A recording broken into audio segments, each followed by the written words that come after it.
Sudhakantha doctor Bhupen হাজৰিকাৰ গীত সম্বলিত গ্ৰন্থ মুকলি কলিকতাৰ অসম ভৱনত মুকলি কৰা হয় গ্ৰন্থখন। এই গ্ৰন্থখনত সন্নিৱিষ্ট কৰা হৈছে সুধাকণ্ঠৰ ৩৪৬টা গীত। গ্ৰন্থখনৰ সম্পাদনা কৰিছে কমল কটকী আৰু দেৱজিৎ ভূঞাই। অসম সাহিত্য সভাই প্ৰকাশ কৰিছে গ্ৰন্থখন। সুধাকণ্ঠৰ জন্ম শতবাৰ্ষিকী উদযাপন উপলক্ষে মুকলি এই গ্ৰন্থখন। গ্ৰন্থ মুকলি অনুষ্ঠানত উপস্থিত থাকে সাহিত্য সভাৰ সভাপতি ডক্টৰ বসন্ত কুমাৰ গোস্বামী।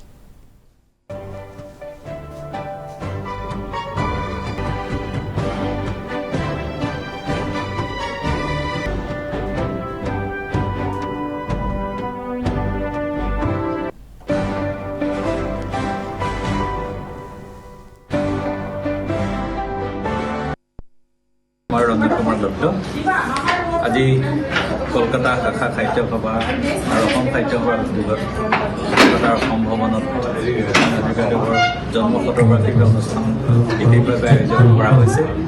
আৰু এই অনুষ্ঠানতে মই সংকলন আৰু সম্পাদনা কৰা ভূপেন হাজৰিকাদেৱৰ সমগ্ৰ ভূপেন্দ্ৰ সংগীত সমগ্ৰ অসমীয়া, হিন্দী আৰু বাংলা ভাষাত একত্ৰ ৰূপত সংকলন কৰি পেলাই আজি মুকলি কৰিব ইয়াত অসম সাহিত্য সভাৰ সভাপতি নিজে আহিছে, ইয়াত অনুষ্ঠিত হ'ব। মই আশা কৰিছোঁ আপোনালোকে গ্ৰন্থখনি আদৰি ল'ব। আজি আমাৰ দেৱৰ দুৰ্লভ পৰম ভাগ্য যে ডক্টৰ ভূপেন হাজৰিকা দেৱৰ দ্বিতীয় জন্মস্থান বুলি মই কৈছোঁ কলকাতাত। ভূপেন হাজৰিকাৰ ইংৰাজী আৰু অসমীয়া,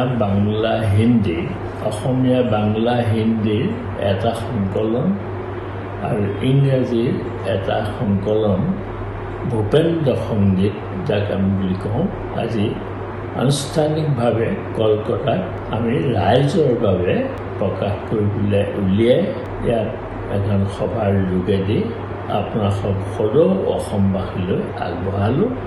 আৰু ইতিমধ্যে এই গীতসমূহ, ভূপেন্দ্ৰ গীতসমূহ ভাৰতৰ 14টা ভাষালৈও অনুবাদৰ কাম ইতিমধ্যে চলি আছে।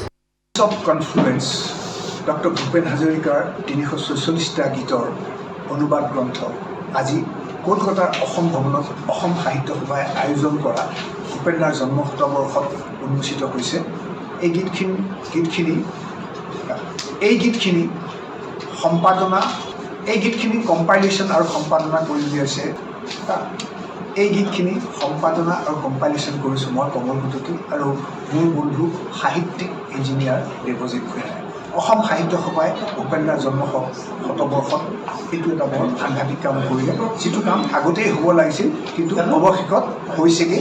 গতিকে আশা কৰিছোঁ এই গ্ৰন্থখনিয়ে আমি ভূপেন্দ্ৰৰ জন্ম শতবৰ্ষক এক শ্ৰদ্ধাঞ্জলি হিচাপে অসমৰ ৰাইজৰ জৰিয়তে ভূপেন্দ্ৰলৈ আগবঢ়াম।